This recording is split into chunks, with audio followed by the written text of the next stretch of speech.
करते रहे।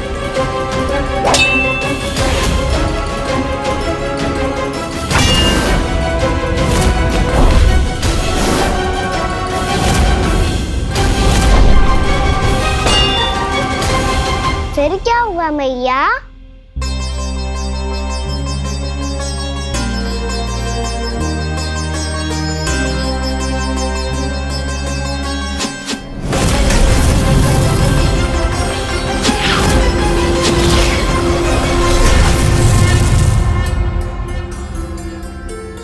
उस युद्ध को कभी समाप्त हुआ हो, पर कैसे?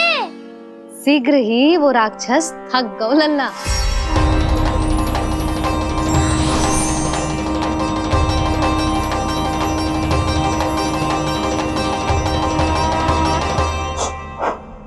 खड़े खड़े देख क्या रहे हैं नारायण?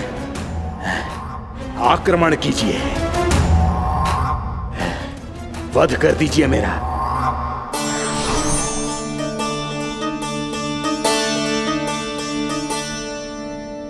मैं तुम्हारी वीरता से प्रभावित हूं, इसीलिए इतनी थकान की स्थिति में मैं तुम जैसे वीर पर आक्रमण नहीं करूंगा। जाओ विश्राम करो। यदि फिर से युद्ध करने की इच्छा हो तो तुम्हारा स्वागत होगा।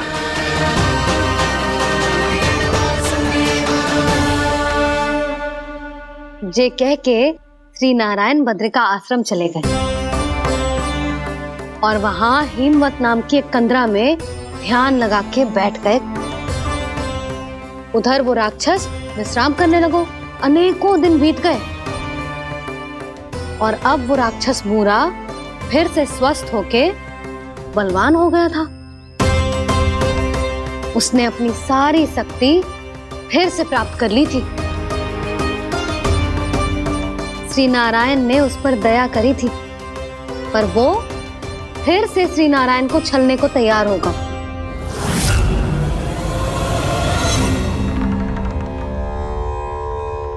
ध्यान में बैठे बैठे श्री नारायण योग निद्रा में चले गए, पर दुष्ट मूरा इसी अवसर का लाभ उठा के उनकी कंदरा में घुस आयो ताकि वो सोते हुए श्री नारायण पे आक्रमण कर सके।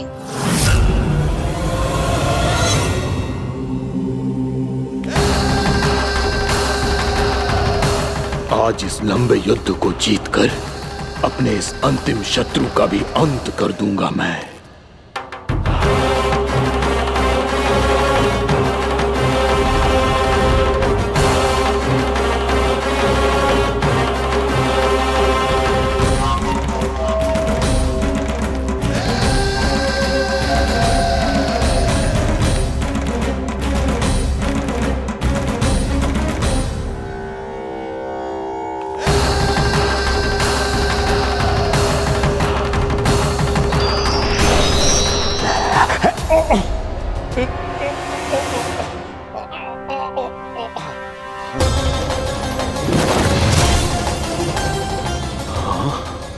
दुष्ट राक्षस, प्रभु ने तुझ पर दया की, तुझे संभलने का अवसर दिया। तू इन्हीं पर ही छल से वार करने चला है।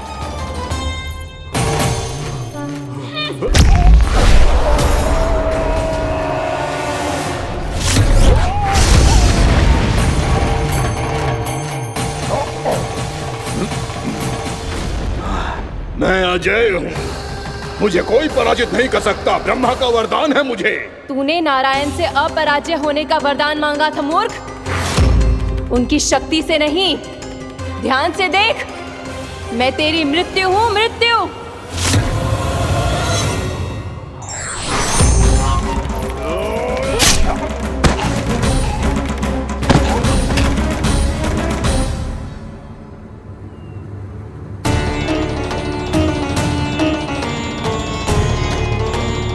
वो देवी कौन थी छोटी माँ?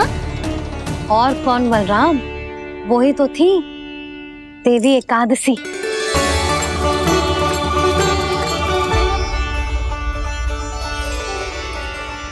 मुझे क्षमा कीजिए प्रभु, आपकी आज्ञा के बिना ही युद्ध करके आपके शत्रु को मृत्यु के घाट उतार दिया। क्षमा नहीं, आपकी तो प्रशंसा होनी चाहिए देवी। असुर राज को मारकर आपने सभी देवताओं को मुक्त करवाया है। इस पापी के अहंकार से तीनों लोकों की रक्षा की है आपने। आप एकादशी की तिथि पर मेरी एकादश इंद्रियों से उत्पन्न हुई हैं। इसीलिए मेरे सभी भक्त आपको उत्पन्न एकादशी के नाम से जानेंगे। सभी तिथियों में आपका स्थान सर्वश्रेष्ठ होगा। जिस तरह आपने राक्षस के आक्रमण से मेरी रक्षा की है, उसी प्रकार एकादशी के दिन व्रत करके जो भी भक्त आपकी कथा सुनेगा, मैं स्वयं उसकी रक्षा करूंगा। जो आपकी पूजा करेगा उसे मेरी विशेष कृपा प्राप्त होगी और उसके साथ साथ उसे मिलेगा धन, सिद्धि और मोक्ष।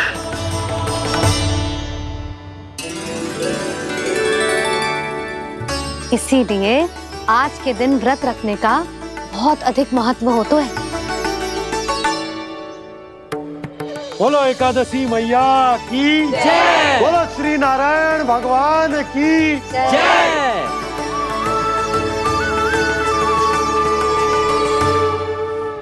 प्रभु की कृपा से एकादशी का महत्व भी पता चल गो और मेरा व्रत भी सफल होगा। अभी नहीं भूला राम, एकादशी का व्रत पूरी तरह तभी सफल होता है जब द्वादशी के दिन उसे पूरा किया जाता है।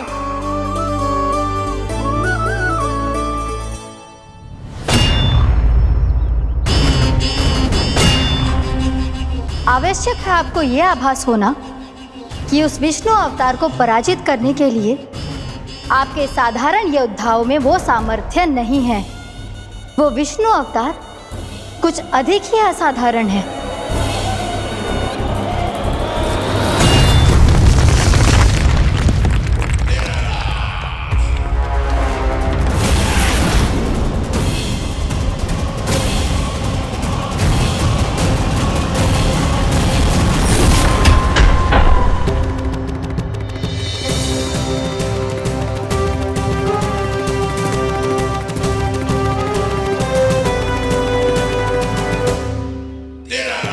अब मैं दिखाऊंगा उस विष्णु अवतार को असाधारण शत्रु क्या होता है।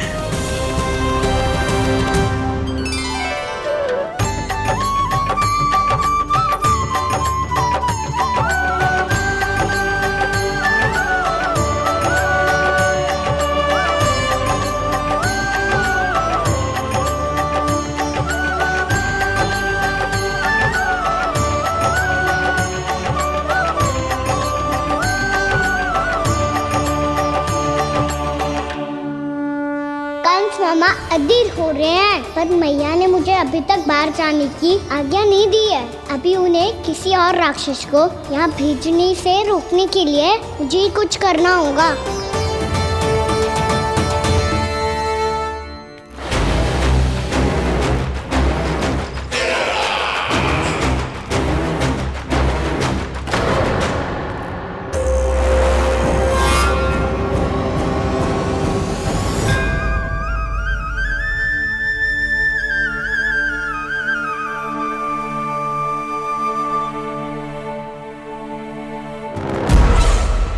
कौन हो तुम? बचपन से ही मुझे मारने का सपना देख रहे हैं, सिर्फ मुझे ही नहीं पहचानते।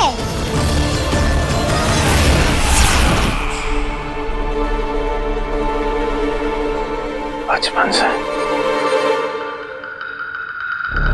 विष्णु अवतार। कोई कान्हा बुलाता है तो कोई मुरलीधर पुकारता है, कोई माखन चोर कहता है, कोई कहता है चिच्चोर। पर विष्णु अवतार इस नाम से तो बस आप ही मुझे बुलाते हो मामा जी। इतना साहस, ये तो यहाँ आ गया है।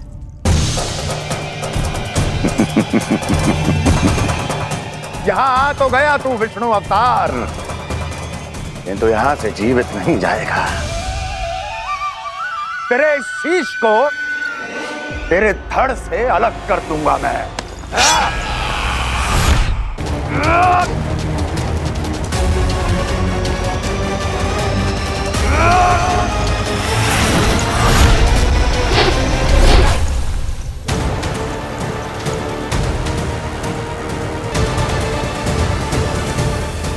कहाँ देख रहे हो मामा जी? मैं तैयार हूँ।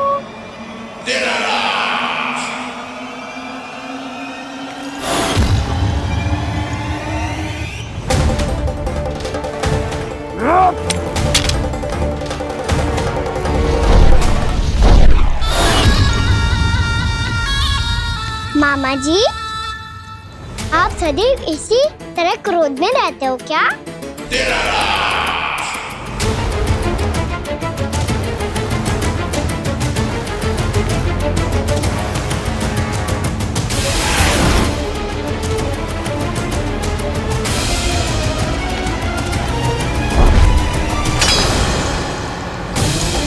छोड़, छोड़ मेरी तलवार को।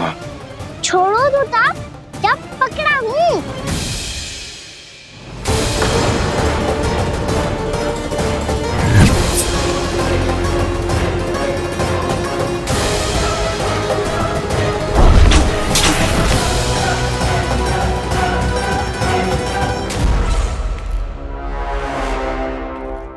मामा जी,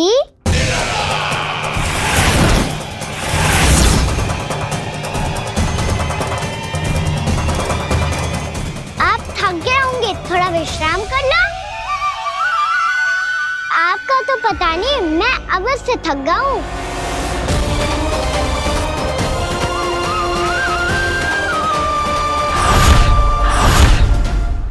मेरे सिंहासन पर बैठने का तो साहस। अभी तो बस अभ्यास कर रहा था मामा जी। भविष्य में मुझे तो बैठना है यहाँ। आपने बल प्रयोग करके से अपने पिताजी से छीना था। मैं आपसे छीन लूंगा। जो छल और बल से लिया जाए वो अधिक समय तक टिकता नहीं है मामा जी।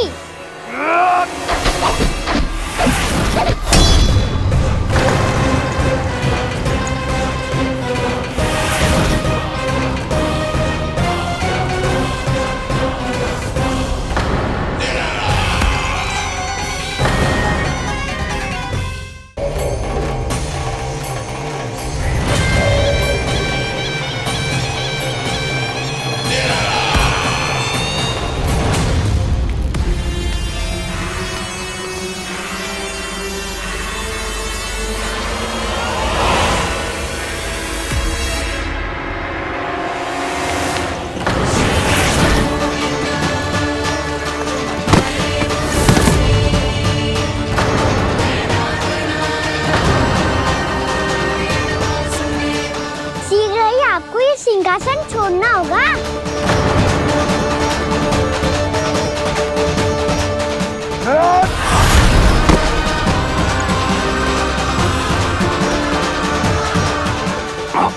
वो मेरा सिंहासन छीनना चाहता। वो आ रहा है, वो आ रहा है। सैनिकों, दुर्जन, बंद कर दो सभी द्वार और झरोखे, सबके सब। इसकी हर संभावना पर इतना कड़ा पहरा बिठा दो कि ना तो कोई महल के भीतर आ सके, ना कोई बाहर जा सके। मुझे महल की चप्पे चप्पे की सूचना चाहिए। जाओ।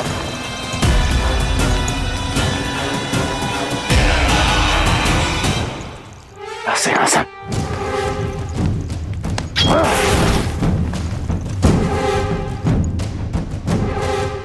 अब आ, दुष्ट मायावी, ए छलिया विष्णु अवतार, मैं कंस तेरी प्रतीक्षा कर रहा हूँ।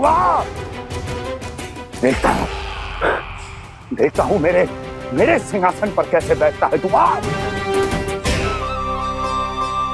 मुझे तो बस कुछ समय चाहिए था, वो मिल गया। अब करते रहिए आप प्रतीक्षा।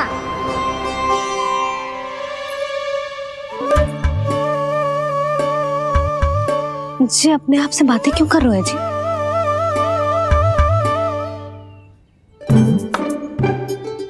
आप मुस्कुरा क्यों रहे हो? ना कछु ना। बताओ क्यों मुस्कुरा रहे हो? तुम्हीं पर गए हैं जी। जब तुम व्रत करती हो तो तुम भी ऐसा ही करती हो। इसी प्रकार भूख अधिक लगने पर अपना ध्यान भटकाने के लिए स्वयं से ही बड़बड़ाती रहती। होगा। आपको तो बस मेरा उपहास उड़ाने के लिए बहाना चाहिए।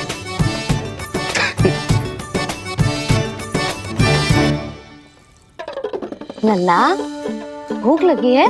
ना मैया, व्रत करे तो भूख कैसे लगेगी?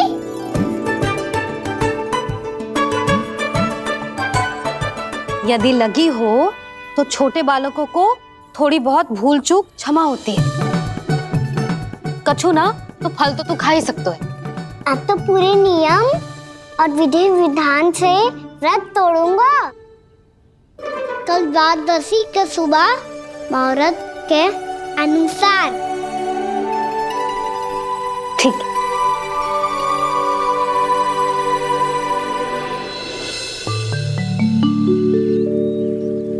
लल्ला, एकादशी समाप्त हो गई है, द्वादशी लग गई है। अब तू व्रत तोड़ सकते है। भोजन कर ले। ले।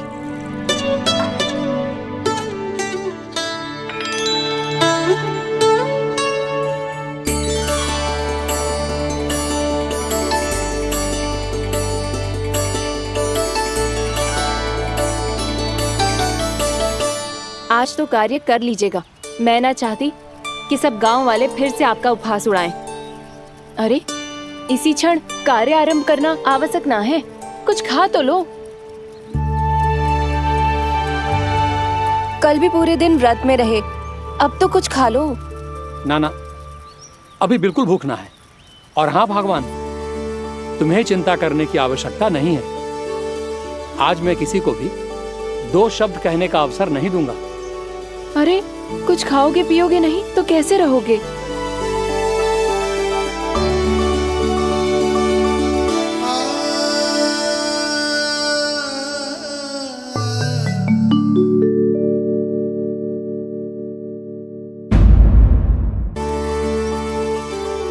अरे, इसी क्षण कार्य आरंभ करना आवश्यक ना है। कुछ खा तो लो। ना, अभी बिल्कुल भूख ना है। और हाँ भगवान, तुम्हें चिंता करने की आवश्यकता नहीं है। आज मैं किसी को भी 2 शब्द कहने का अवसर नहीं दूंगा।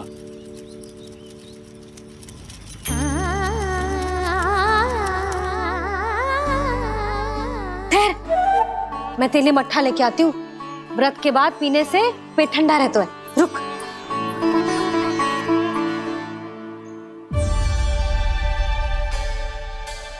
भक्तों ने अभी तक व्रत नहीं तोड़ा है, मैं कैसे तोड़ लूं?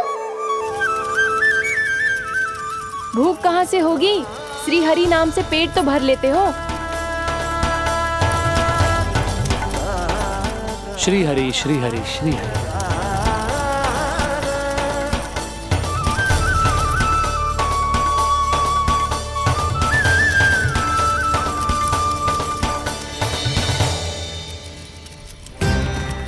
हरि हरि प्रभु हरि, हरि हरि प्रभु हरि, हरि हरि प्रभु हरि, हरि हरि प्रभु हरि। कल से अन्न का एक दाना ना गो है पेट में। अब क्या व्रत तुड़वाने भी आपके प्रभु ही आएंगे? अब क्या व्रत तुड़वाने भी आपके प्रभु ही आएंगे? मैया,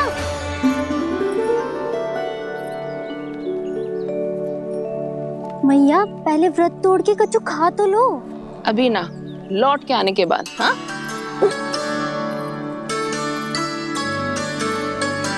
बलराम, ठहरो पुत्र, पहले कुछ खा लो। व्रत तोड़ना आवश्यक होता है। मैया ने एकादशी का महत्व बताया। लगता है मुझे सबको द्वादशी पर व्रत तोड़ने समाप्त करने का महत्व बताना होगा। हरि हरि हरि हरि हरि, मेरे हरि।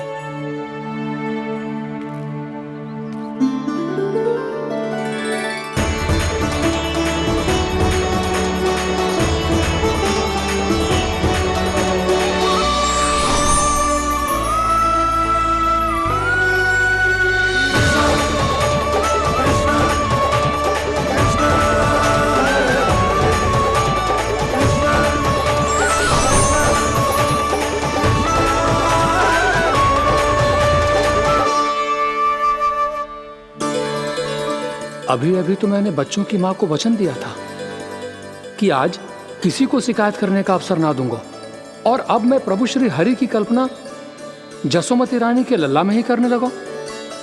ना ना, ये ठीक ना है।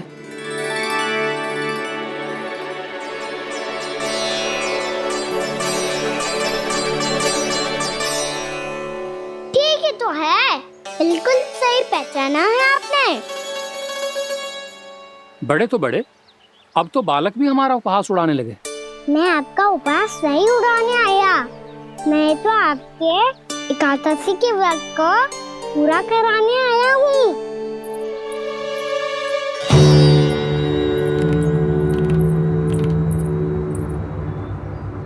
कान्हा,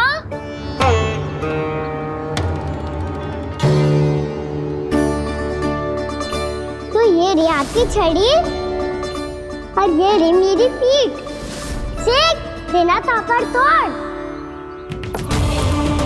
आज तो इसकी पीठ सेक के रहूंगी मैं। मैया घर पे भूखी मुझे ढूंढ रही होगी। लो आज द्वादशी के दिन पहले प्रहर में भोजन करके अपना एकादशी का व्रत पूरा करो आप। धन्यवाद राजकुमार, पर अभी हमें भूख नहीं है। बहुत सारा काम पड़ा है, और अभी थोड़ी ही देर में शंकरी बहन भी अपनी मटकी लेने आती होंगी।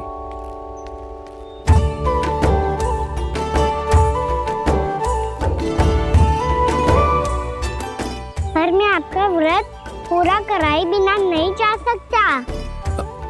भला क्यों? भक्त भूखा रहे और भगवान खा ले, ऐसा हो सकता है भला?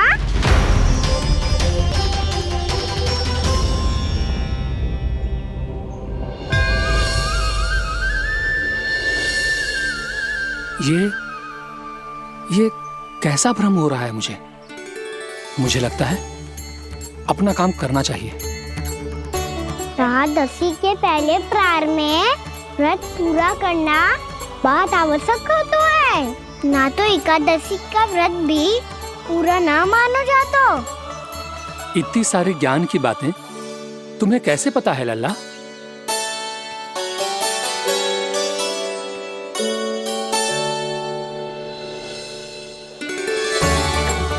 जैसे एकादशी की कथा होती है, वैसे द्वादशी की महिमा भी एक बहुत महत्वपूर्ण कथा है।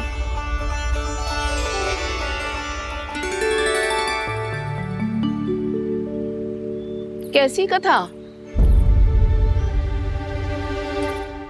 बिल्कुल सही समय पे आई हो आप, क्योंकि आपको ये कथा आपको अवश्य सुननी चाहिए।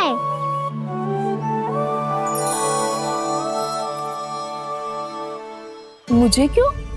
पहले सुन तो लिया, फिर स्वयं ही पता चल जाएगा।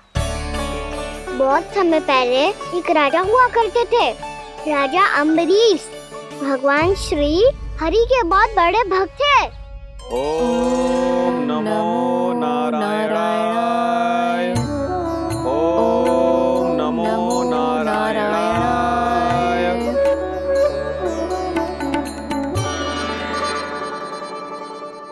नेक पुण्य के काम करते थे वो। अपनी पत्नी के साथ हरि का नाम जपते रहते थे। उन्होंने 12 माह एकादशी का व्रत करो निर्जल पास किया, और जब उनकी 12वीं एकादशी का व्रत द्वादशी के दिन तोड़ने का समय हुआ, तभी महर्षि दुर्वासा अपनी 100 शिष्यों के साथ उनके महल में पधारे। प्रणाम स्वीकार करें महर्षि। आप जैसे महान ऋषि मेरे राज्यसभा में आए, वो भी ऐसे अवसर पर जब मैं और मेरी पत्नी निरंतर 12 एकादशियों के बाद अंतिम एकादशी का व्रत तोड़ेंगे। इससे बड़े सौभाग्य की क्या बात हो सकती है हमारे लिए? आज आपके साथ साथ मेरा और मेरे शिष्यों का एकादशी व्रत भी पूरा होगा। संभव है प्रभु की इच्छा यही हो कि हम सब अपना व्रत एक साथ तोड़ें। ये तो अत्यधिक प्रसन्नता की बात है महर्षि। तो फिर ठीक है, हम सब यात्रा से थके हैं, व्रत तोड़ने से पहले हम स्नान करना चाहते हैं। जैसी आपकी इच्छा महर्षि। जब तक आप लोग लौटेंगे तब तक आपके सारे प्रबंध यहाँ हो चुके होंगे।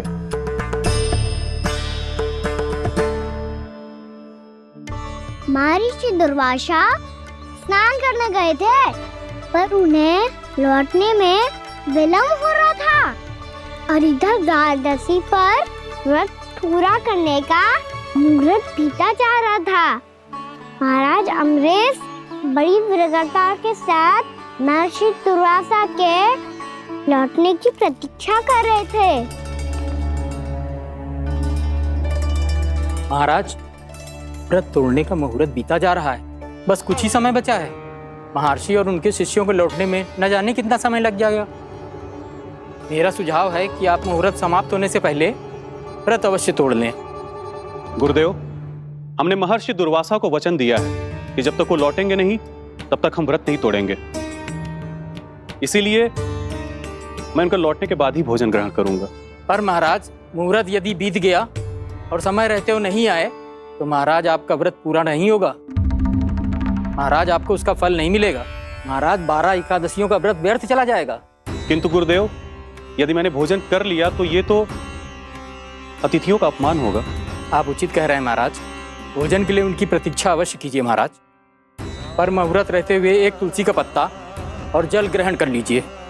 इससे आपका व्रत भी पूरा हो जाएगा और अतिथि का मान भी रह जाएगा। आपका सुझाव अच्छा है गुरुदेव।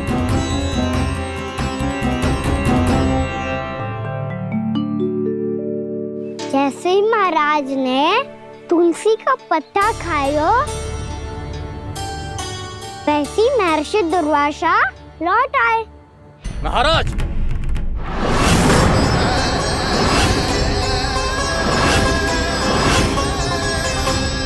महाराज को उपास तोड़ते देखते बहुत क्रोधित हो गए।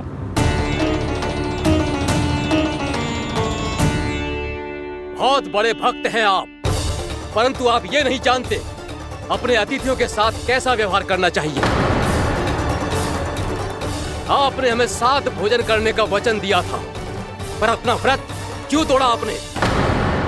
महर्षि, मैंने भोजन नहीं ग्रहण किया। कहीं मुहूर्त न निकल जाए, इस कारण मैंने एक तुलसी का पत्ता ग्रहण कर लिया। 56 भोग खाया हो या एक पत्ता, अपना व्रत तोड़कर अतिथियों का अपमान किया है, मेरा अपमान किया है। अब आपको दंड भोगना होगा ताकि आप सीख पाएं कि अतिथियों के साथ कैसा व्यवहार होना चाहिए। महर्षि, आप जो भी दंड मुझे देंगे मुझे स्वीकार है, किंतु आप क्रोधित मत होइए। क्रोध का कारण आपने दिया है महाराज। एक महर्षि का अपमान करके राक्षसी प्रवृत्ति का परिचय दिया है आपने। इसीलिए अब एक राक्षसी आपको दंड देगी।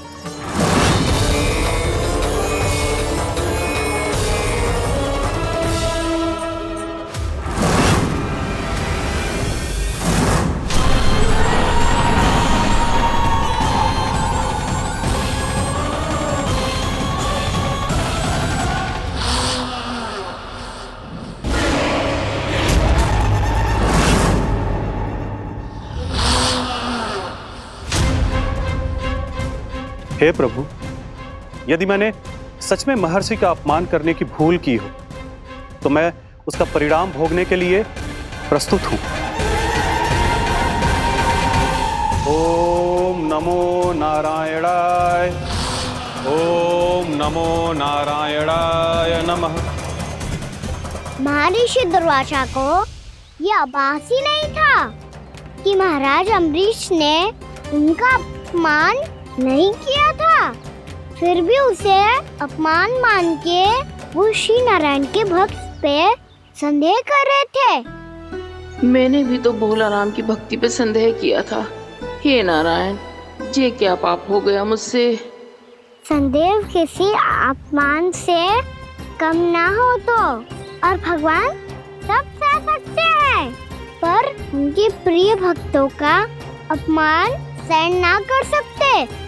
इसीलिए उन्होंने अस्थिचेप करने का निर्णय लिया।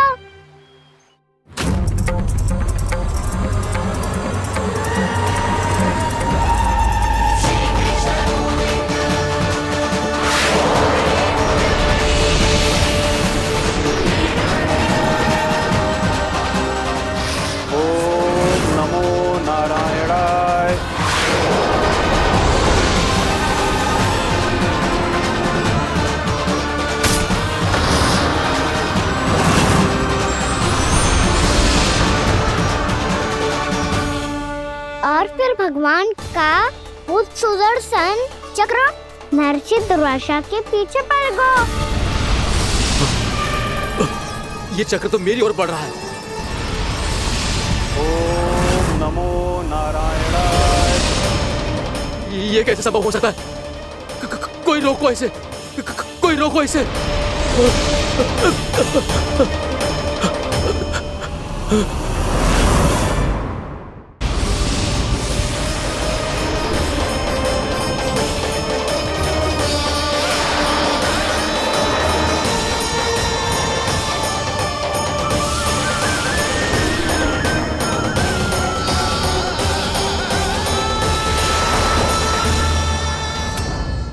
चक्र से अपने प्राण कैसे तैसे बचाते बचाते महर्षि दुर्वासा ब्रह्मलोक जा पहुँचे। ब्रह्मदेव रक्षा कीजिए, ब्रह्मदेव सहायता कीजिए, मुझे बचाइए ब्रह्मदेव, रक्षा कीजिए। ये सुदर्शन चक्र मेरे प्राणों के पीछे पड़ गया है, मुझे बचाइए ब्रह्मदेव, मुझे बचाइए। महर्षि, मैं चाहकर भी आपकी सहायता नहीं कर सकता। ऐसी स्थिति में यदि कोई कुछ कर सकते हैं तो वो है सुदर्शन चक्र के स्वामी विष्णु, क्योंकि सृष्टि में केवल वही है जो इसे नियंत्रित कर सकते हैं। वो ही इसे वापस लौटने का आदेश देकर आपके प्राणों पर छाए हुए संकट को दूर कर सकते हैं। किंतु हां, मैं सुदर्शन चक्र से इतना अवश्य कहूंगा कि जब तक आप विष्णु लोक में पहुंच नहीं जाते, वो आपको किसी भी प्रकार की हानि ना पहुंचाए। आपका बहुत बहुत धन्यवाद, आपकी सदा ही जय हो।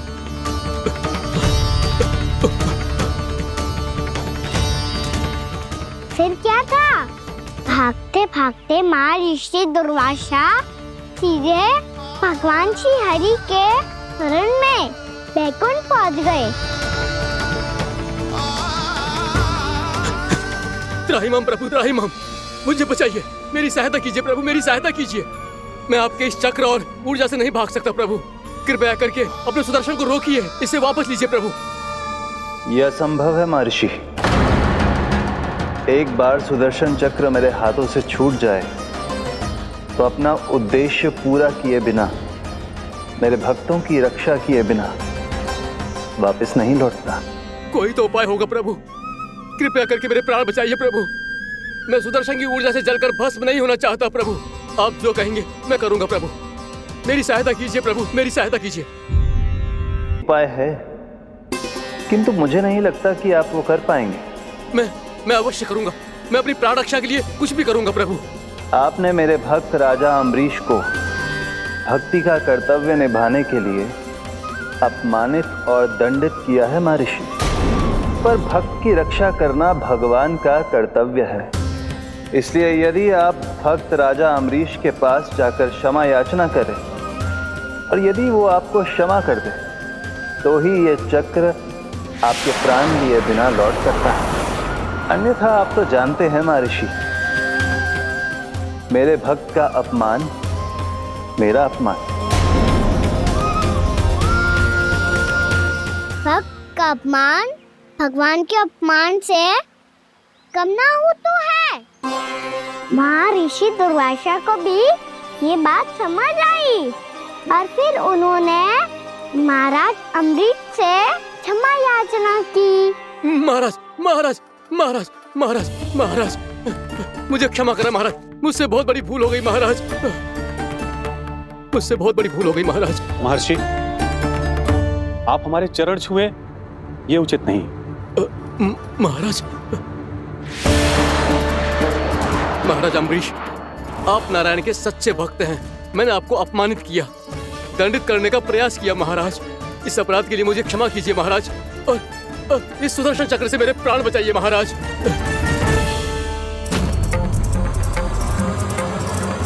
हे महान सुदर्शन, यदि महर्षि के लिए मेरे हृदय में अभी भी वही सम्मान और प्रेम हो जो इनके प्रथम आगमन पे था, तो कृपया आप अपने धाम वापस लौट जाइए।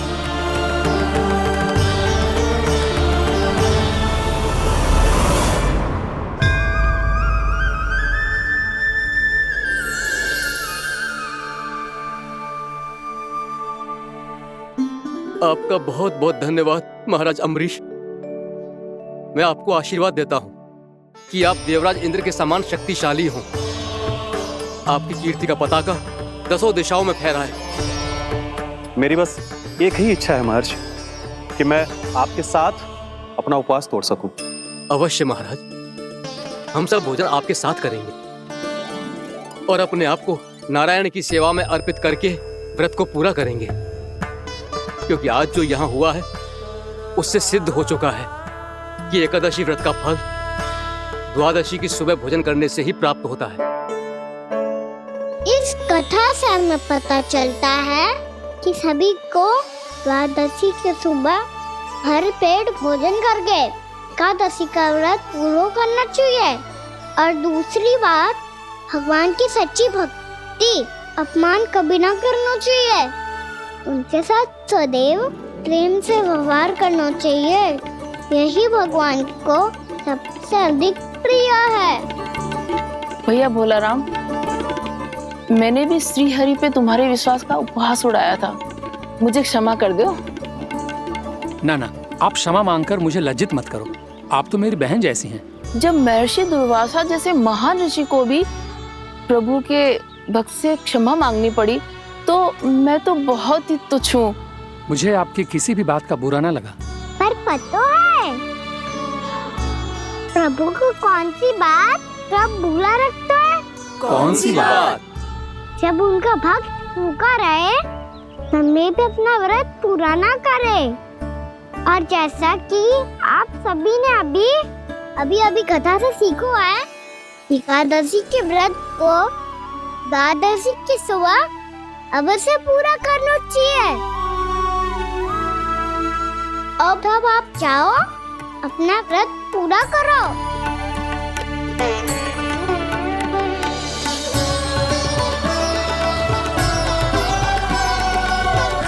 मैं आपके लिए जल लेके आती हूँ।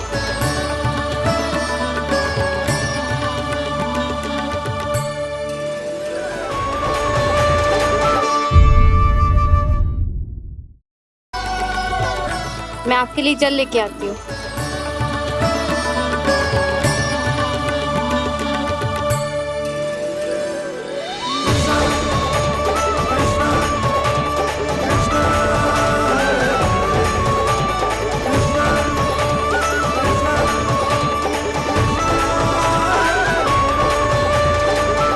लो खाओ।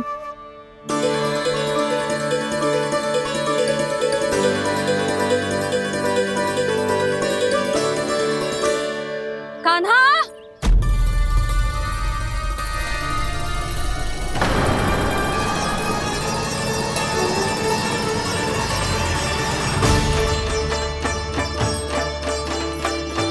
बोलो काका, सिगरेट छुपा लो मुझे, मैया आ रही है, बहुत क्रोध में लगती है।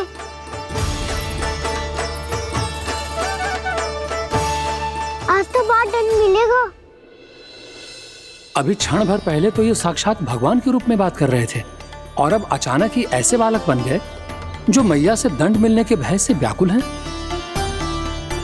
बोला काका, किस सोच में पड़ गए? सिगरेट छुपा लो मुझे।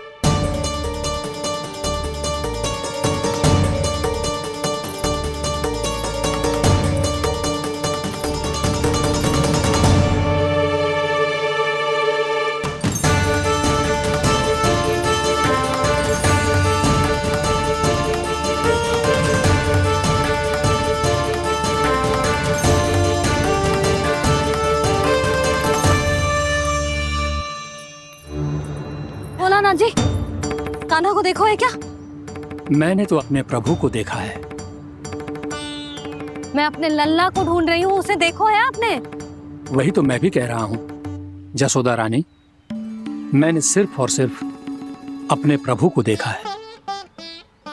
ये तो अब भी अपनी भक्ति में ही खोया हुआ है, इससे पूछ के कछु लाभ ना है, मुझे ही ढूंढना पड़ेगा।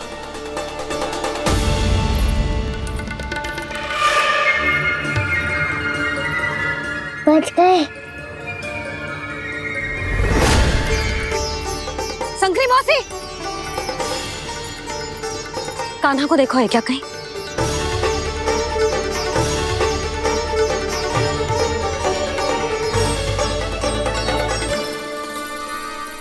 भोला काका, मुझे शीघ्र निकालो ना यहाँ से। मैया फिर से इधर ही आ रही है। सब कहते थे श्री हरि मेरे घर ना आ सकते। देखो आज प्रभु आ गए, उन्होंने अपने हाथ से मेरा व्रत पूरा कराया। हाँ आते हैं और आगे भी आएंगे हमारे श्री हरि हमसे मिलने और आके मोक्ष देंगे, है ना?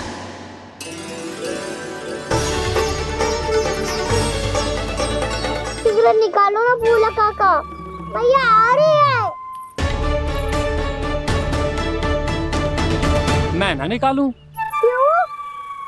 मेरा अर्थ है मैं निकालूंगा, अवश्य निकालूंगा, पर तब तक नहीं निकालूंगा जब तक आप मेरी सारी बातें मान नहीं लेते हैं। कौन सी बात? प्रभु मुझे मोक्ष प्रदान कर दीजिए प्रभु। तथास्तु। ना ना ना ना प्रभु, मेरे साथ साथ मेरे परिवार को भी मोक्ष दे दीजिए। तथास्तु।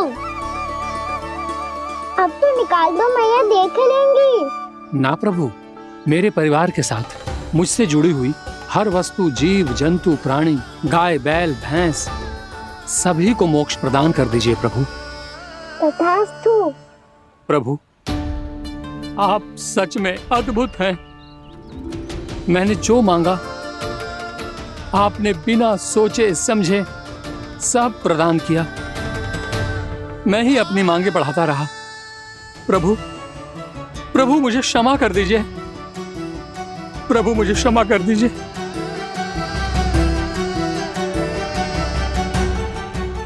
आइए प्रभु।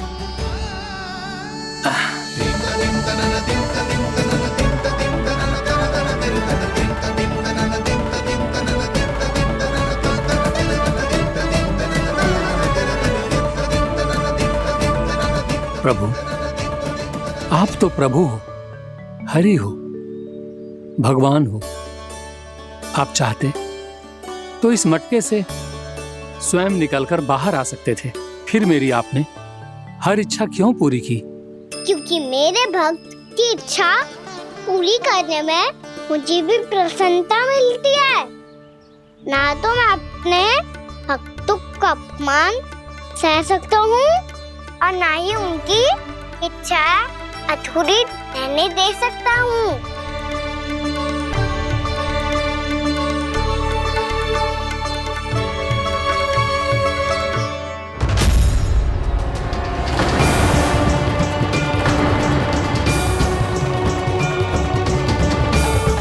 क्या कही थी तूने?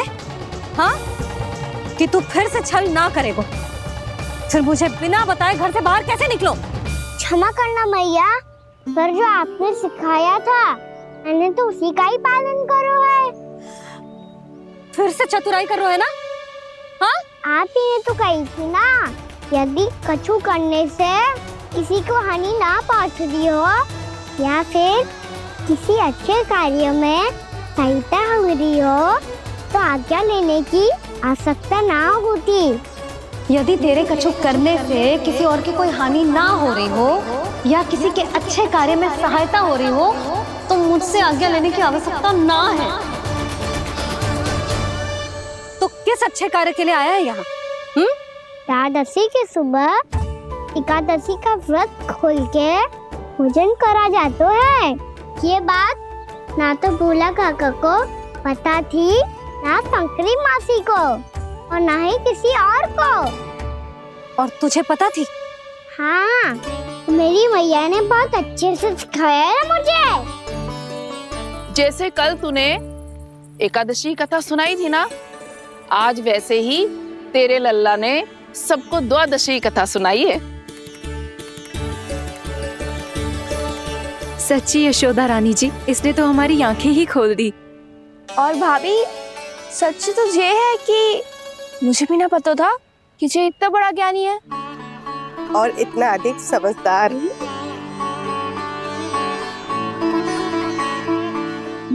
द्वादशी की कथा? वो तो मैंने इसे कभी सुना ही ना है। फिर इसे कैसे पता थी? रानी जी, जो स्वयं भगवान हैं, भला उन्हें कैसे कुछ नहीं पता होगा?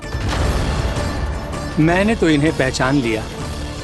और हाँ, आप सब लोग भी इन्हें अपने अंतर मन की आंखों से देखिए। हो सकता है इन्हें पहचान पाएं। ये कोई और नहीं है, श्री नारायण है, मेरे श्री हरि, मेरे प्रभु।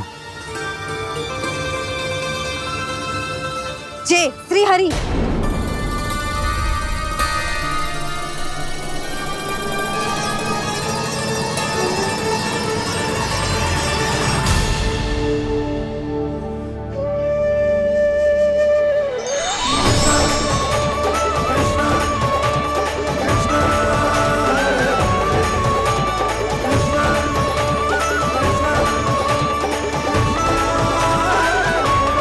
ये क्या कर दिया भोला?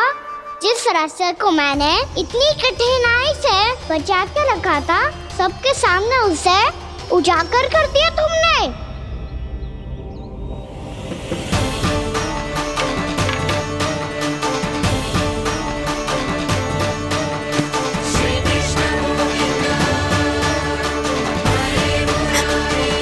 नारायण, नारायण, श्री नारायण।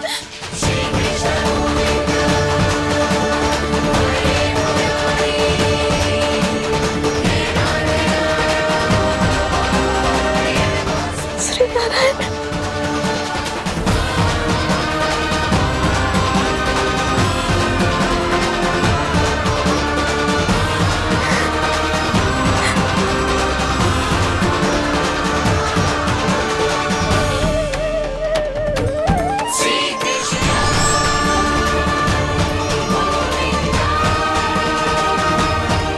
श्री नारायण प्रभु।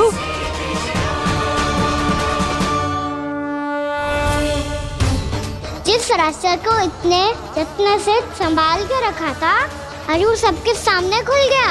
और तो और मेरा भेद मैया को भी पता चल गया बाबा। सब कहते रहे पर मैंने एक न मानी। सबने कही थी कि आप भगवान हैं,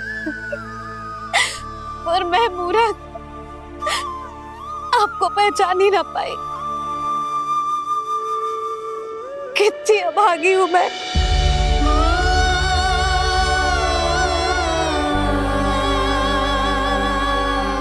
जिस मुंह से मुझे आपकी महिमा गानी चाहिए थी,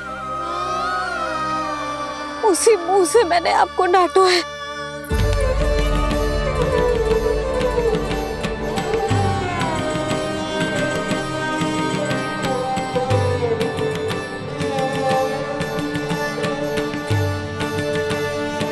जिन हाथों से मुझे आपके चरण छूने चाहिए थे, उन हाथों से मैंने आपके कान पकड़े।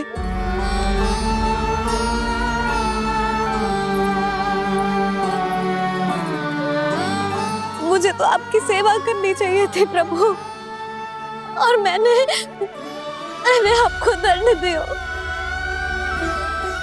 आपको घर से बांध दियो।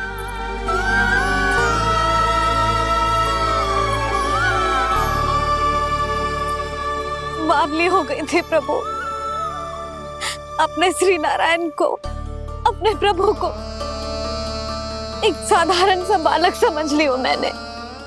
मैं आपके लिए भगवान नहीं हूँ मैया, साधारण बालक ही हूँ, बस आपका लल्ला। बुद्धि भ्रष्ट हो गई थी, भूल पर भूल करती चली गई। आज भी आपके पीछे पीछे छड़ी लेकर दौड़े चले आए।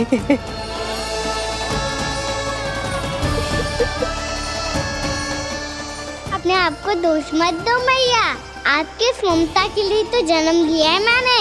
हमारा मन बदलने मत दो, मेरे लिए वही पुरानी मैया बनी रहो आप, और मुझे रहने दो आपका वही नटखट लल्ला। मुझे क्षमा कर दो प्रभु, मुझे क्षमा कर दो। बाबा ये कैसा अंत हो गया आज? मैया तो मुझे भगवान मानने लगी, पर मैं इसे स्वीकार नहीं कर सकता। अभी नहीं बाबा, इतनी शीघ्र नहीं। आप ऐसे खड़े क्यों बाबा? कुछ ऐसा करो ना कि मैया फिर से मेरे मैया बन जाए।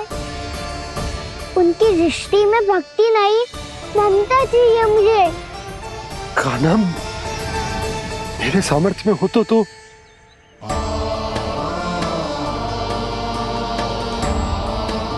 दाऊ, आप तो बड़े भाई हो, अपने छोटे भाई की सहायता करो ना, जिससे मैया सब कुछ भूल जाए। मैं क्या कर सकता हूँ कान्हा? कोई तो सहायता करो मेरी।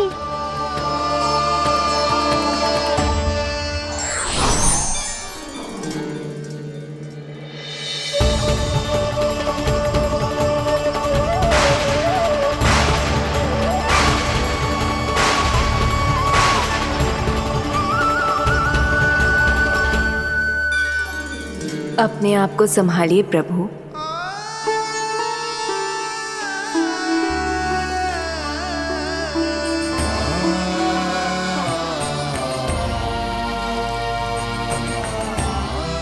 देखो ये क्या हो गया, भैया को सब पता चल गया। अभी तो मुझे मैया की ममता का शौक पूरी तरह मिला ही नहीं था। योग माया,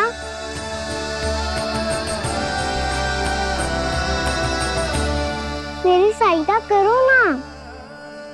कितनी अद्भुत है ममता की शक्ति। भगवान को भी एक साधारण बालक बना देती है।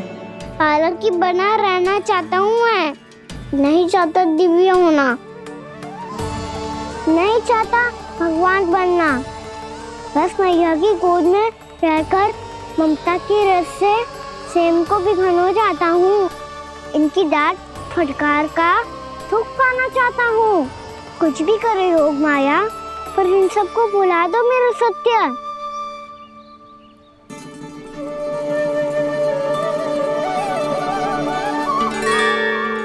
पर इन्हें तो मोक्ष का वरदान मिल गया है प्रभु, इसलिए इनके लिए समय की गति को लौटा पाना संभव नहीं होगा। प्रभु,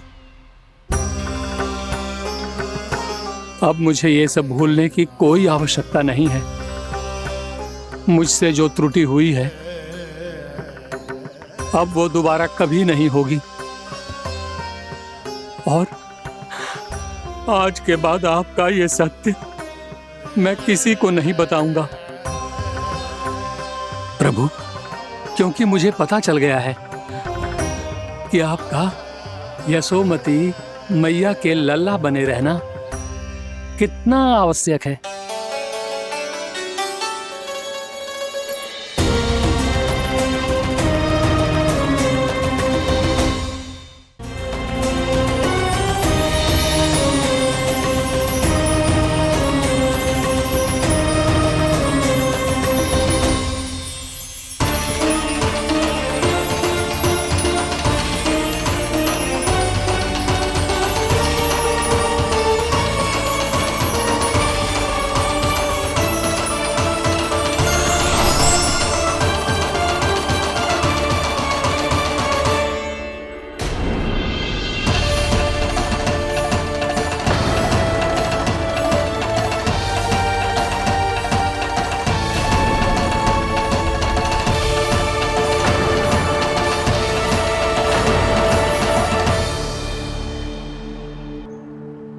मैया आपकी छड़ी।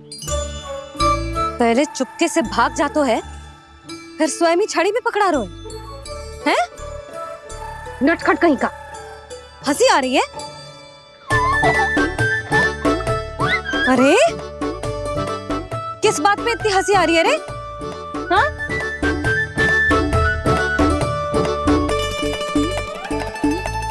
आपकी लीला अद्भुत है प्रभु, और अद्भुत है आपका मैया के प्रति प्रेम। हंसी ना है मैया, ये तो प्रसन्नता है, अपने मैया से मिल जाने की प्रसन्नता। अच्छा, ढूंढ मैं तुझे रही हूँ और तू कह रहे हो कि मैं मिल गई तुझे। तू घर चल लल्ला, अच्छे से पिटाई करूंगी तेरी।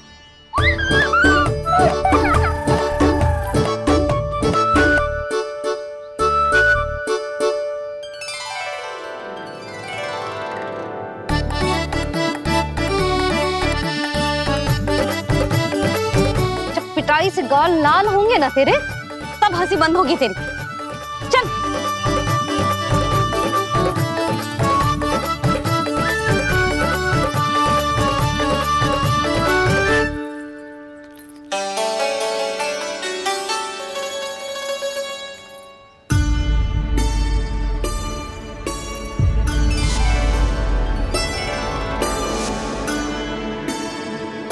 लगता है भैया की और चतन स्मृति वापस आ रही है।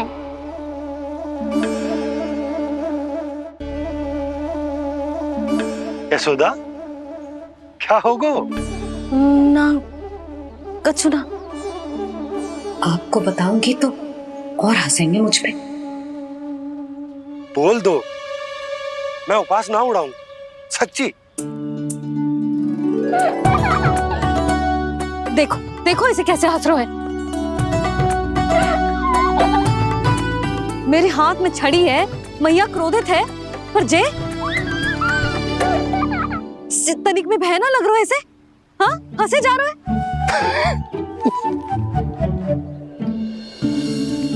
दोनों बाबा लल्ला एक जैसे हो। चल तू, चल चल। दाऊ, आप तो बड़े भाई हो, अपने छोटे भाई की सहायता करो ना, जिससे मैया सब कुछ भूल जाए। सुबल, तू कच्चू खा क्यों ना रहो है? व्रत ही करना था तो बलराम के जैसे कल कर ले। तो कल तो एकादशी भी थी। खाना के बिना कछु करने का मेरा मन ही ना कर। तो बात तो सच्ची है, उसके बिना गोचारण भी ऐसा लगता है जैसे कितना भारी कार्य है, व्यवस्था में करना पड़ता है। सही कह रहे हो तुम दोनों। मैं तो गोपालक भी इसलिए बना था ताकि कान्हा के संग खेलने को मिल जाए। बलराम तो हमारा सगा कम और मुख्य अधिक है।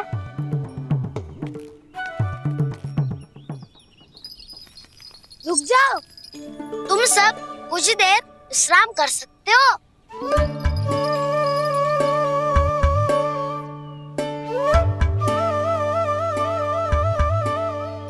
तू बोल। ना मैं ना बोलूंगा, तुम दोनों ही बोलो। और तुम सबका सखा पहले हूँ और टोली का मुखिया बाद में, इसलिए घबराने की आवश्यकता नहीं है। जो भी बात है बिना हिचक बता सकते हो मुझे। तो फिर कुछ ऐसा करो ना कि कान्हा फिर से हमारे साथ गोचारण करने के लिए आने लगे।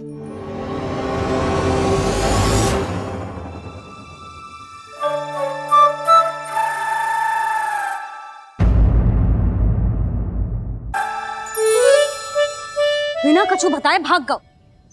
ये भी ना सोचा तेरे बिना मैया बाबा व्रत कैसे तोड़ेंगे। देखो देखो अभी भी हंस रहा हूँ। क्या होगा ऐसे? रुक, प्रसाद लेके आती हूँ। क्षमा कर दो मैया, पर जैसा आपके लिए ना हूँ वैसे ही मेरे लिए मेरा भक्त, इसीलिए भोला राम का व्रत तोड़वाने जाना आवश्यक था।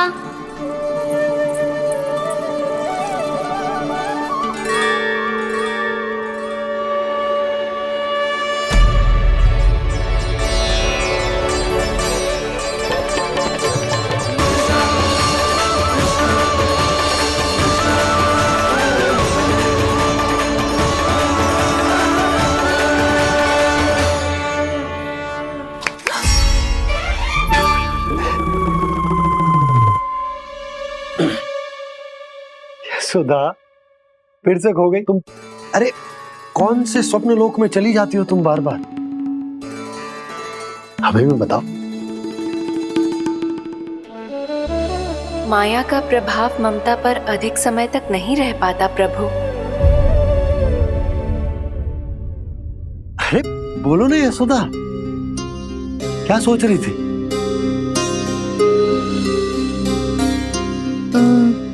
मैंने ना श्री नारायण को देखो है। हाँ तो वो तो मैं भी देख रहा हूँ, यही तो है हमारे सामने। ये वाले ना तो मैंने साक्षात श्री नारायण को देखो है, वो भी अपने कान्हा के भीतर देखो। कान्हा के भीतर? ना मतलब कान्हा और ये दोनों आमने सामने थे। मैं कुछ समझो ना यशोदा। नारायण और कान्हा दोनों आमने सामने थे? ना, मेरे कहने का अर्थ है कि कान्हा और श्री नारायण एक दूसरे के आगे पीछे थे। अच्छा, तो मतलब श्री नारायण आगे थे और कान्हा पीछे था। पर अगर कान्हा पीछे था तो तुमने कैसे देखा? ओहो, कान्हा आगे था, श्री नारायण पीछे थे।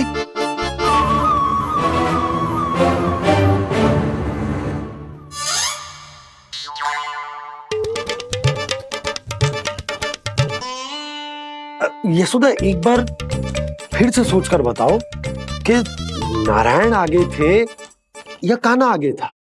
ठीक से याद कर। बता तो रही हूँ जी, थोड़ी धुंधली धुंधली सी स्मृति है। बाबा, इससे पहले कि उनके संदेह की अग्नि स्मृति की वायु पाकर और भड़क जाए, कुछ भी करो पर बुझाओ इसे। स्वप्न देखो है तुमने? हाँ, संभव है स्वप्न ही था। पर यदि स्वप्न था तो सुबह सुबह उठते ही उसकी स्मृति क्यों ना आई? अब क्यों आ रही है उसकी स्मृति? और वो भी तब से जब से मैं भोलाराम के यहाँ से कान्हा को लेके आई हूँ।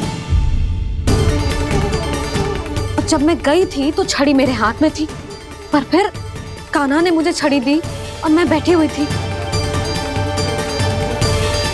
इस बीच कछु तो हुआ है। भैया की अचेतन स्मृति वापस आ रही है। अब मुझे ही कुछ करना होगा। मुझे लगता है जी, जब मैं वहाँ गई ना, भैया व्रत पूरा करने का सुबह मुहूर्त निकल जाएगा और अब तो भूख भी बहुत तीव्र लग रही है। हे नारायण, मैं तो भूल ही गई कि लल्ला भी तो कल से भूखा है।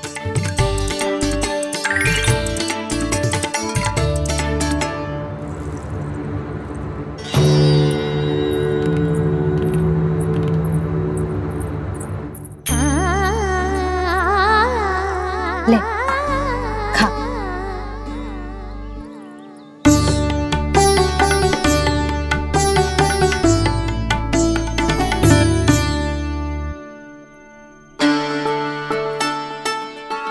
संतान की चिंता में सब कुछ भुला दे, ऐसी ही होती है ममता। और कान्हा को अच्छे से पता है कि इसको लाभ कैसे उठाना है। हाँ बाबा, लाभ ना, मैं तो मैया की ममता का आनंद उठाना चाहता हूँ, जितना संभव है उससे भी अधिक।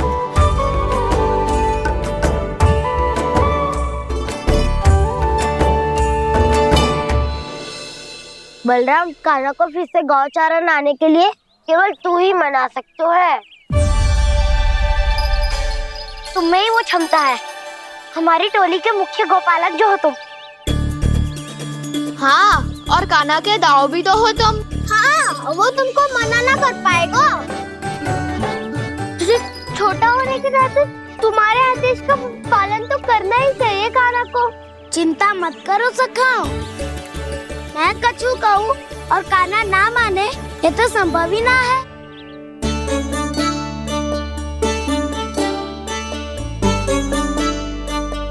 आज जो हुआ ना जाने और कितने समय तक मेरा सत्य आपसे छिपा रह पाएगा, इसीलिए आपसे अधिक समय मैं आपके साथ ही बिताऊंगा। मैंने कह दिया तो समझ लो, पत्थर पे रेखा खिंच गई। कल से कान्हा हम सबके साथ अवश्य आएगा। अपना सारा समय हमारे साथ बिताएगा वो।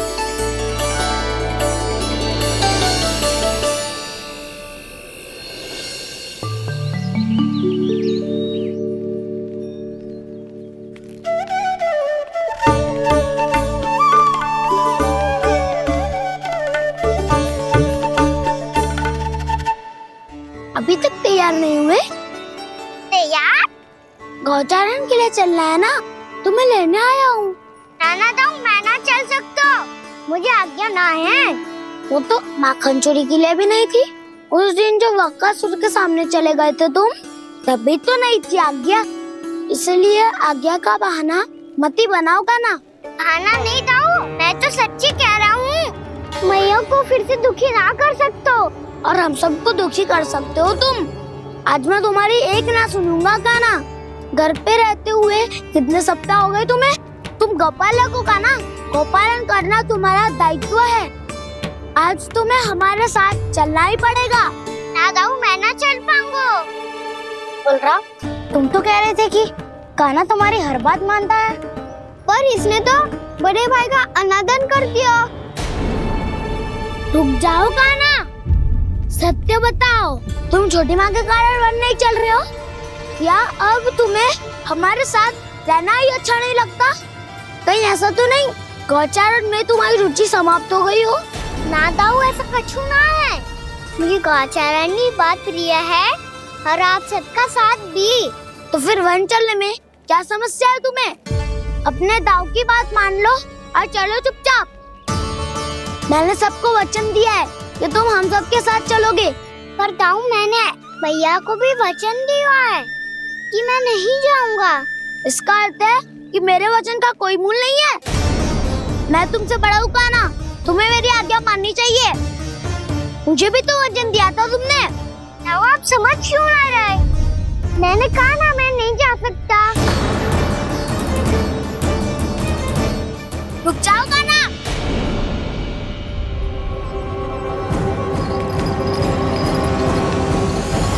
ऐसे कैसे नहीं आ सकते? मैंने, बल्कि हम सब ने तुम्हारी हर शरारत में तुम्हारा साथ दिया है, चाहे माखन चोरी हो या गौचारण। और अब तुम अपने दाऊ को ही पीठ दिखा के जा रहे हो। दाऊ, मैं आपका बहुत सम्मान करता हूँ, पर मैंने कहा ना, मैं नहीं जा सकता। मुझे मेरी मैया के साथ ही रहना है। तो फिर तुम्हारे लिए मैया ही महत्वपूर्ण है। दाऊ नहीं, सखा नहीं, गयाऊ भी नहीं। कान्हा ने तो तुम्हारी बात मानने से मना कर दिया बलराम। लग तो है सच्चो भाई ना है। जानते हो इससे क्या सिद्ध होता है कान्हा? कि तुम छोटी माँ के पुत्र नहीं हो, कि तुम छोटी माँ के पुत्र नहीं हो। दाऊ, ये क्या कह रहे हो आप? और नहीं तो क्या, तुम उनके वास्तविक पुत्र होते तो अपने दाऊ की आज्ञा कभी नहीं टालते। ऐसा मत ही कहो दाऊ, मैं अपनी मैया का ही लल्ला हूँ। मुझे तो लगता है छोटी माँ हाथ से ग्रह करके लाई है तुम्हें। अब ऐसा क्यों बोल रहे हो दाऊ? क्योंकि मैं वो सत्य देख रहा हूँ जो तुम नहीं देख पा रहे हो। छोटी माँ और छोटे पापा दोनों गोरे हैं, और तुम अपना रंग देख लो, स्वयं विचार कर लो। जी तो मैंने भी सोचा था, बस बोला नहीं। हाँ तो क्या हुआ, मेरी त्वचा का रंग अलग है, मैं उन्हीं का ही लल्ला हूँ। बस धूप में तुम सबके साथ इतना खेला हूँ कि मेरी त्वचा का रंग बदल को है। बड़बोली बात मत ही कर कान्हा, स्वयं को बचाने के लिए हम पर दोष लगा रहे है। सत्य तो ये है कि तेरी त्वचा सदैव से ऐसी थी कान्हा।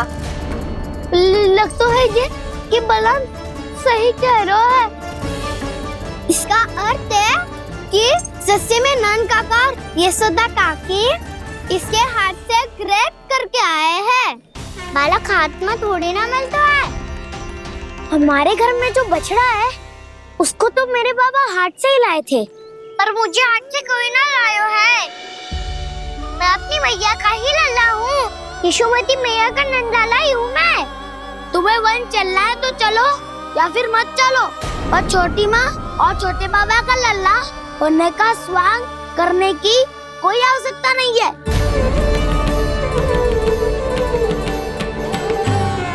तुम भी अति करते हो क्या ना?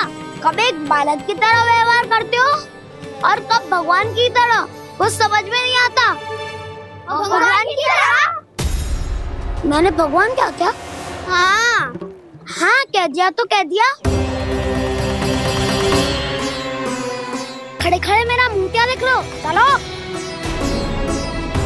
या फिर तुम सबको भी अपने मैया के पल्लू में बंधकर घर पे ही रहना है।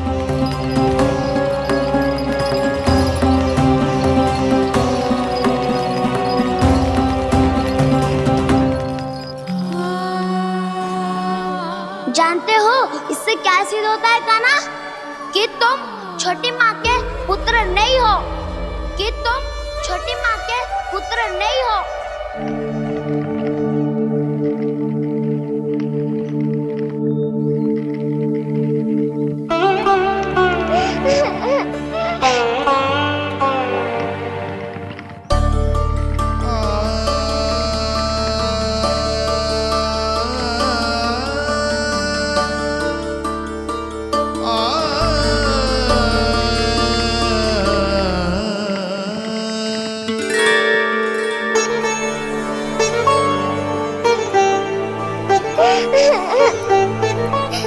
क्या हो गो लल्ला, रो क्यों रहो?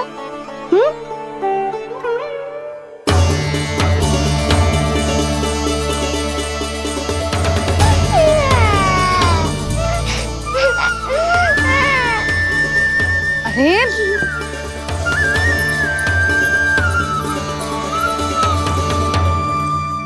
मैया को ना बताए को लल्ला, क्या हुआ? हाँ लल्ला, क्यों रो रहा है लल्ला? बता, किसी ने कुछ कही है क्या? क्या होगा लल्ला? मैं आपका लल्ला ना हूँ।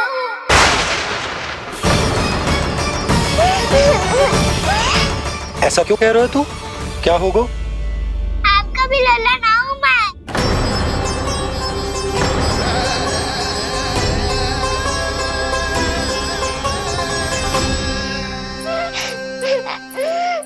लल्ला, कान्हा, जी क्यों कह रहे हो लल्ला? मुझे पता चल गया है, मैं आप दोनों का लल्ला ना हूँ।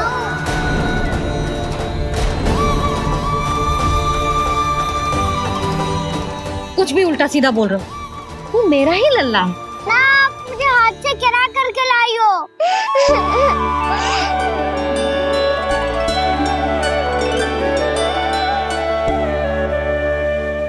लल्ला, तुझे किसने कही कि हाट में बालक मिलते हैं?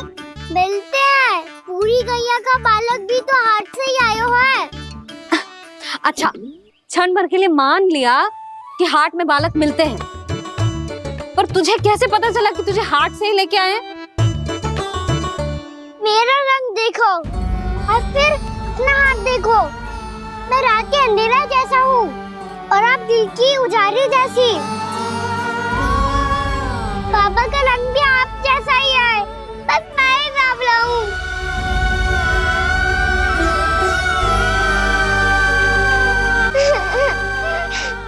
उससे क्या अंतर पड़ता है लल्ला? पर तो मैं तभी तो दाऊ अन्य सभी सखाओ ने ऐसा कहा। इस बात पर ध्यान मत ही दे। माँ की ममता और बाबा का स्नेह, इसका कोई रंग ना हो तो है लल्ला। तो फिर आप ही बताओ, भैया क्यों गोरी और मैं क्यों काला? हाट से आया क्रय होके, सुन हो गए कृष्ण धीर। मैया गोरी बाबा गोरे। लल्ला, मैं क्यों तू चल मेरे साथ, अभी सिद्ध हो जाएगा कि तू मेरा ही लल्ला है। चल।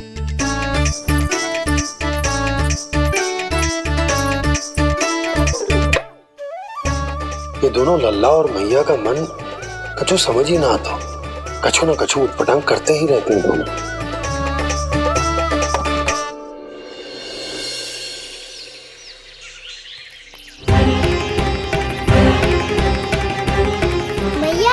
ले जा रही है मुझे?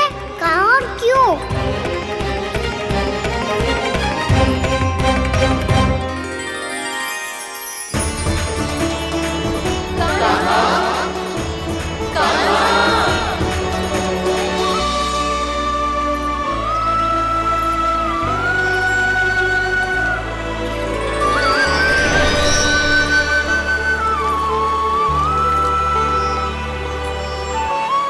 खाना आए हैं, कितने दिनों के बाद खाना आए हैं।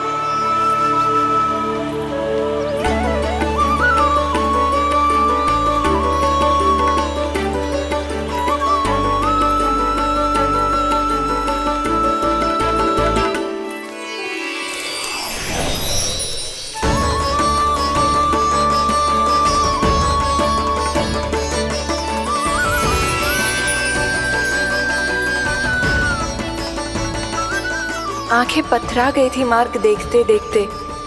आज बहुत दिनों के बाद आपके दर्शन करके मेरे वन का और मेरे मन का कोना कोना जैसे खिल उठा हो।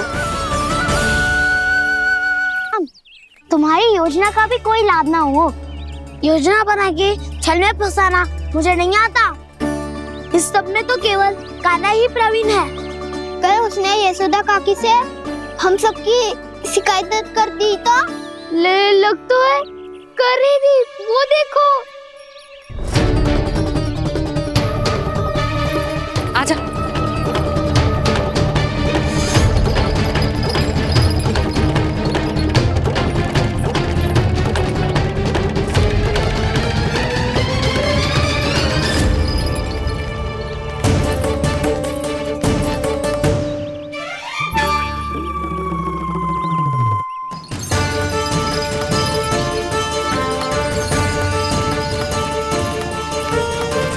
बलराम, बलराम,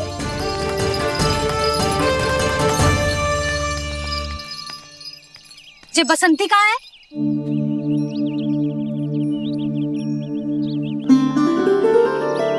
ये देख बसंती, हाँ, और उसका लल्ला वो गोपी।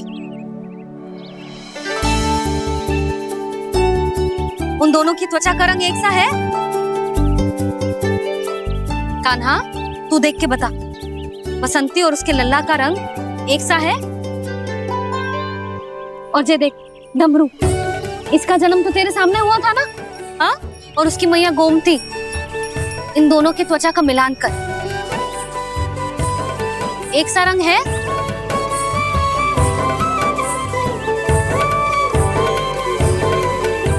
सब के सब गोपालक सामने आओ।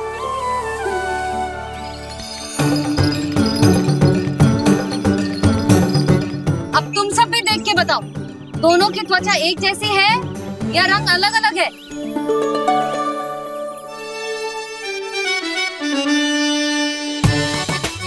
अलग अलग है। श्रीदामा, तेरी गैया, ये देख सुभा, उन दोनों का रंग एक सा है कि अलग अलग? तो जब सुभा और श्यामू का रंग अलग हो सकता है, डमरू और गोमती का रंग अलग अलग हो सकता है, और जे गोपी और बसंती का रंग अलग अलग हो सकता है, तो भी जे सब मैया और लल्ला ही है ना?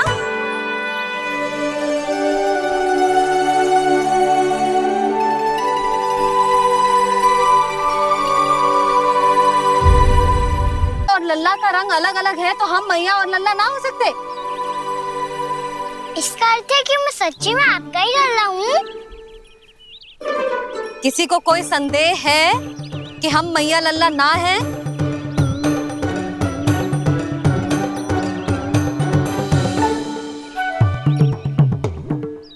कोई संदेह है? नहीं छोटी माँ, मुझे कोई संदेह नहीं है। मैं तो बस अपने छोटे भाई के साथ परिहास कर रहा था।